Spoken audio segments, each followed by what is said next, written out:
Hi everyone. दोस्तों, महा TT के हम लोग इंग्लिश ग्रामर की जो प्रैक्टिस कर रहे हैं उसका ये 4th लेक्चर है।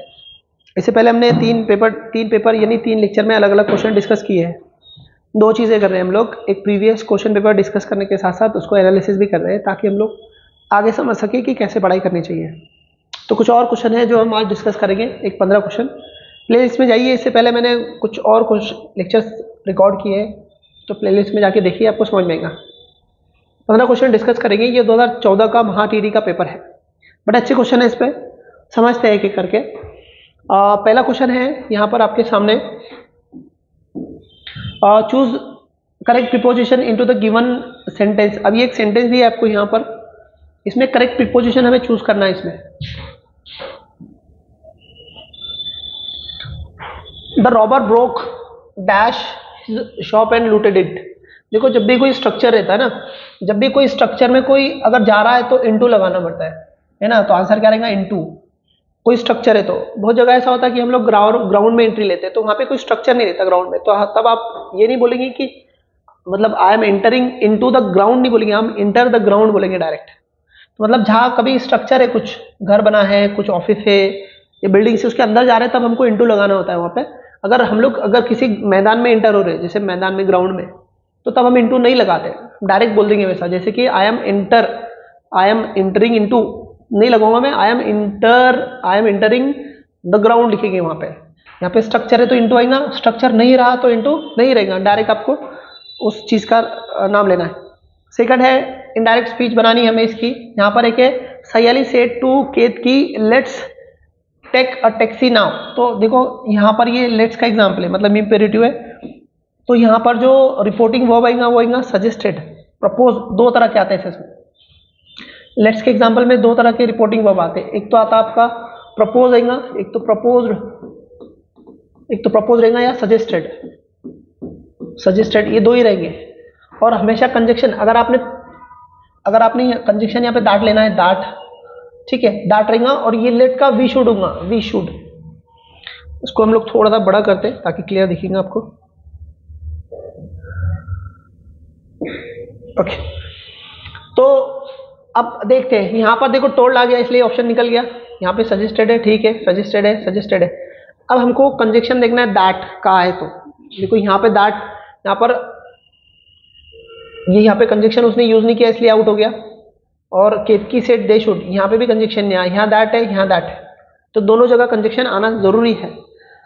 अब दे शुड आएगा, दे शुड मतलब दे शुड, वी, लेट्स की जगह वी शुड, क्योंकि हम लोग इसको इनडायरेक्ट बना रहे हैं ना। तो ये लेट्स, एक कोई बंदा है दूसरे बंदों को बोल रहा, तो हमें इनडायरेक्ट में उनको 3rd पर्सन करना पड़ता है, इसलिए दे शुड आएगा आंसर ये वाला। बहुत सिंपल होते हैं क्वेश्चन इस पे के। अगला क्वेश्चन देखते हैं, choose most correct degree sentences from the given sentences. इसमें से जो डिग्री का करेक्ट है वो आपको यहां पर देखना है।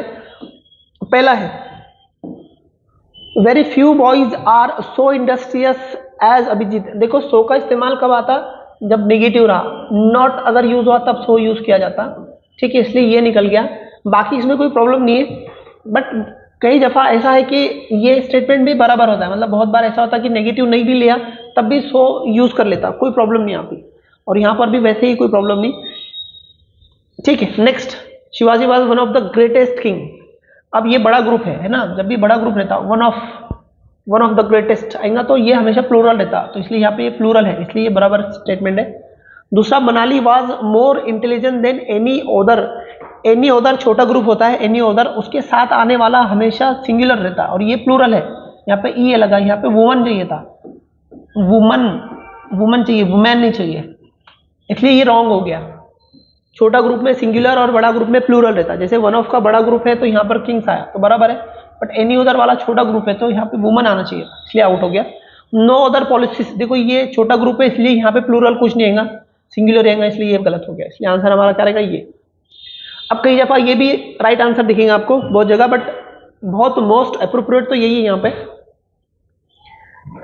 ये मैं इसलिए बोल रहा हूँ क्योंकि कुछ किताबें इसको भी सही बताती है, मतलब कुछ बुक्स में ये भी सही है और नोट के साथ ये भी सही है, और एज भी यूज किया तो भी सही है, दोनों ही सही है। कुछ किताबें कहती है कि सो यूज हुआ तो उसके साथ मतलब सो नोट के साथ यूज होता, जब भी नेगेटिव टर्म यूज होंगे तब सो यूज होगा, ऐसा बहुत सारी किताबों में होता है। क्लॉज पहचानना है आपको, अंडरलाइन वर्ड का क्लॉज पहचानना है। Tell me why you did this, तो देखो टेल मी, यहां पर tell me your name, tell me your name है ना, योर नेम, नेम, तो ये क्या हो गया, ऑब्जेक्ट हो गया, ये ऑब्जेक्ट हो गया, ये सब्जेक्ट है, सॉरी वर्ब है। एक मिनट, टेल मी व्हाई,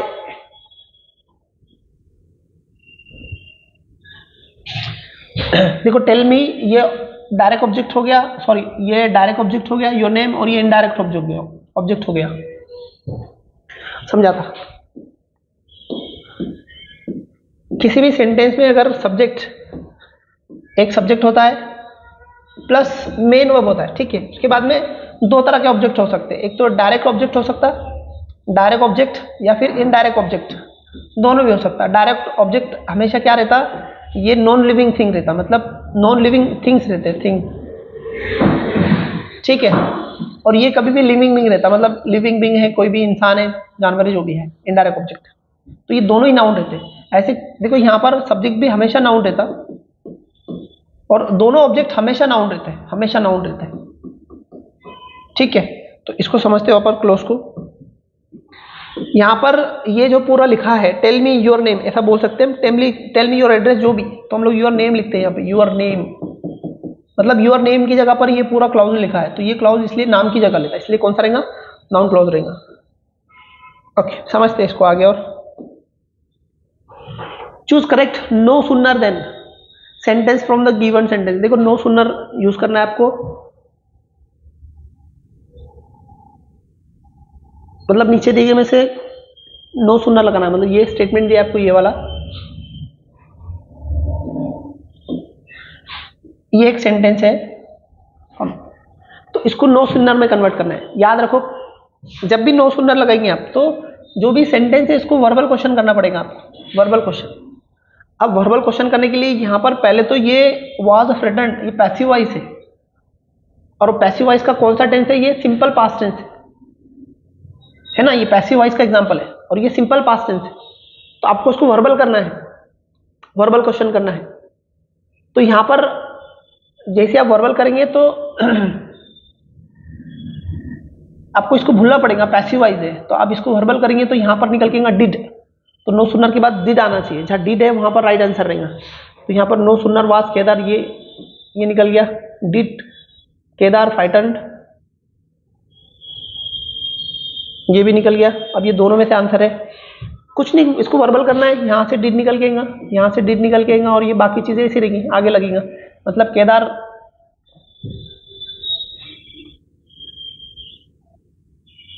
जैसा क्या वैसा रहेगा ना, केदार, मतलब ये निकल गया क्योंकि यहां से शुरू हो गया।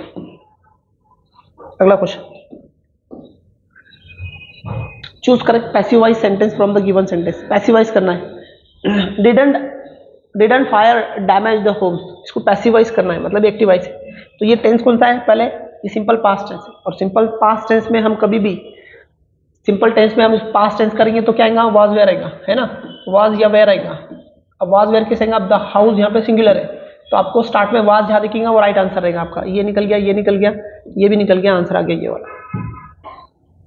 अगला question, find out the parts which are an error, इसमें एरर पूछ रहा हो। क्वेश्चन है, he is very blind to read, अच्छा यहाँ पे to read, is very blind, यहाँ टू ब्लाइंड है, टू ब्लाइंड टू रीड, क्योंकि ये टू का, ये दोनों रहते ना, ये टू, ये इसका मतलब यहाँ पर वेरी नहीं है, जब ये टू आता है यहाँ पे तो बहुत दिखाने के लिए ये टू यूज किया जाता है, इसलिए एरर किसमें, समझ में आ गया आपके किसमें एरर है। अगला question,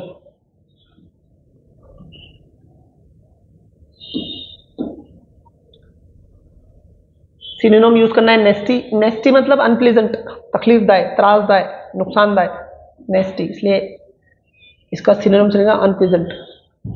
opposite of pertinent, pertinent का मतलब होता है संबंधित, से रिलेटेड, से रिलेटेड इसका मतलब होता है, तो इसका अपोजिट एक्स्ट्रान्यूअस आता है, मतलब जो रिलेटेड नहीं है, एक्स्ट्रा है ऐसा। तो इसलिए आंसर क्या रहेगा, ये वाला। Choose one word for given, ये सेंटेंस के लिए एक वर्ड यूज करना है। A man who dance to the tune of his wife, मतलब अपनी जो वाइफ है उसके उस पर नाचने वाला, उसको बोलते हैं हैंड पिक्ड।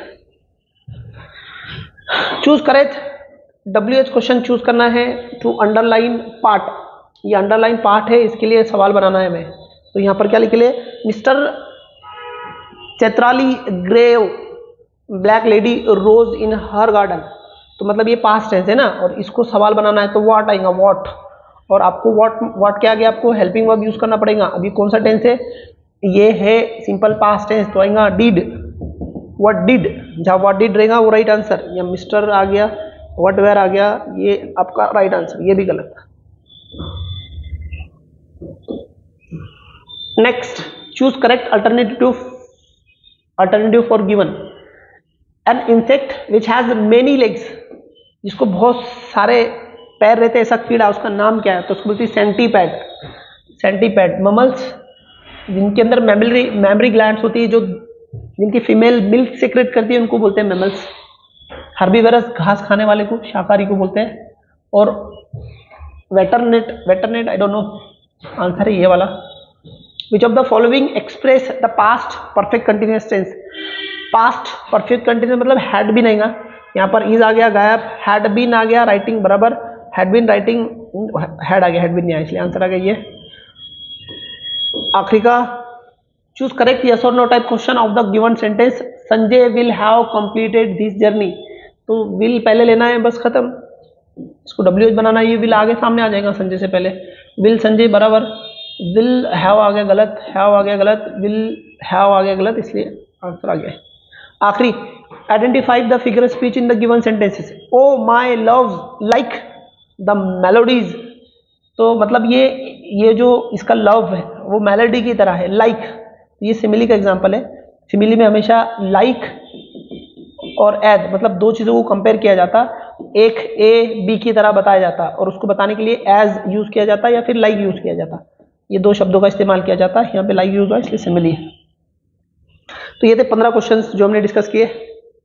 होपफुली आप भी इसको प्रॉपरली एनालिसिस कर रहे होंगे और समझ होंगे। इंग्लिश बहुत मुश्किल नहीं है, और बहुत आसान क्वेश्चन आते थे, मतलब जिस तरह के क्वेश्चन है बहुत आसान है, काट छाट करके सिंपल। अगर आपके 25 क्वेश्चन है, इसके लिए 15 मिनट भी बहुत है, आसानी से आते हैं। और आपको 25, मतलब मैं पैसेज छोड़ के बात कर रहा हूँ, वो सॉल्व करने के बाद ले आसानी से आपको 25 मार्क्स आ सकते हैं, इंक्लूडिंग पैसेज। अगर पैसेज छोड़ दे तो भी आप 20 के आगे आराम से जाते हैं, आराम से, कोई दिक्कत नहीं, क्योंकि बहुत मुश्किल नहीं होता है। ऐसे ही हम लोग एनालिसिस और पेपर सॉल्व करेंगे आगे भी। प्लेलिस्ट में बाकी इससे पहले की वीडियो है, जाके देखिए आप लोग, और वीडियो को शेयर कीजिए। और ख़ास बात, क्लासेस स्टार्ट हो चुकी है, आज 5th जन है, आज से बैचेस स्टार्ट हो चुकी है, महाटीटी की बैचेस स्टार्ट होगी। ऑनलाइन भी है और ऑफलाइन भी है, ऑफलाइन भी है। तो जो भी करना चाहते हैं बच्चे क्लासेस, जिनको ज़रूरत है क्लासेस करने की, वही नंबर पे कॉल कीजिए 140814, ठीक है। डिस्क्रिप्शन में आपको सब डिटेल मिल जाएगी, एड्रेस भी मिल जाएगा। जो ऑफलाइन करना चाहते हैं वो ऑफलाइन भी आ सकते हैं, ऑनलाइन करने वाले ऑनलाइन आ सकते हैं। बहुत अच्छे रिजल्ट आते हैं। इंग्लिश और उर्दू मीडियम के लिए हम लोग कराते हैं, तो इनफ रिजल्ट आते हैं, मतलब महाराष्ट्र में सबसे अच्छे रिजल्ट आते हैं, ऐसा बोलने में भी कोई दिक्कत नहीं। तो अगर आपको लगता है कि क्लासेस ज्वाइन करना है तो आप कॉल कीजिए, अदरवाइज यूट्यूब पे बने रहिए, हम लोग है ही साथ में। वीडियो को शेयर कीजिए, लाइक कीजिए, और चैनल को भी सब्सक्राइब कीजिए। मिलते हैं नेक्स्ट वीडियो में, तब तक के लिए बाय बाय।